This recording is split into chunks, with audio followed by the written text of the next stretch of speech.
Hi there, it's Lisa here on our 19th Sunday of Ordinary Time, and we are continuing a very dramatic story in the first book of Kings. Elijah the prophet is hiding out in a cave. Why would he be hiding out in a cave? Because he is fearing for his life. Ahab, the Israelite king, married Jezebel, not a good person, not an Israelite, and she had all these pagan prophets that were in her employ. And when there was a drought in the land, Ahab was out looking for Elijah, but could not be found. Elijah was nowhere to be found. So now Elijah had presented himself to Ahab and said, and the Israelite people, you all need to choose whether you're going to be for God or for Baal, the pagan god.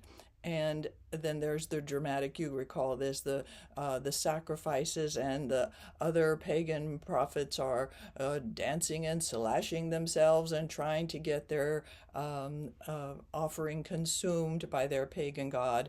And Elisha has all of his offering just wetted down with water, more and more water, more and more water, and then God zings it with a fire from heaven, and it is consumed. And so the people are like, oh, okay, I guess our God is the true God. And then Elijah has all those other hundreds of prophets put to death. That's why Jezebel's so mad at him, and she's after his life. And so he takes off, and he's on this journey of 40 days and 40 nights, and he comes to the mountain of God, Horeb. And that's where we're at today. And he comes to the cave where he took shelter. Okay? And then the Lord said to him, go outside and stand on the mountain before the Lord. The Lord will be passing by. So Elijah knows he just called down fire from heaven to wipe out this whole pagan people worshiping pagan instead of the true God, right? And so God's passing by. A strong, heavy wind rending the mountains, crushing rocks, so blowing rocks around so much that they're getting crushed, right? Hurricane. Lord was not in the wind. After the wind, there was an earthquake. The Lord was not in the earthquake. After the earthquake, fire. That's what he just appeared as, fire. Okay. Well, if God needs to prove something, God will do it, right? But now God wanted to talk and reassure Elijah. And so then there was a tiny whispering sound, a very slim whispering sound. And when Elijah heard this, punk, prostrate, hid his face in his cloak, and went and stood at the entrance of the cave. There he knew that he would be meeting this very personal, very quiet God. Okay, so the big drama happened beforehand, but now we get God saying, I don't need drama with you, do I?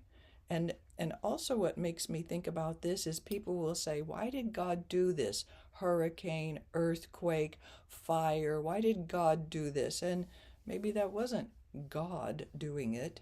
Maybe God is more in tiny whispering sounds. So as you read this, take your time. Take your time with each one of these. The Lord said to him, not a bossy Lord, but a directive Lord. The Lord said to him, go outside and stand on the mountain before the Lord.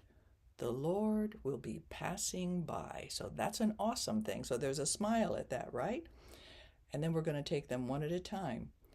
The rending the mountains and the crushing rocks, pause. So there's a dash, pause, but the Lord was not in the wind. There you go, smiling, all right?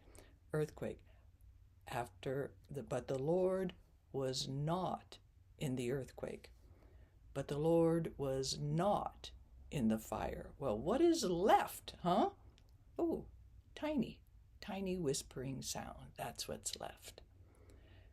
And when he heard this, Elijah hid his face in his cloak. I would take that line very slowly as well.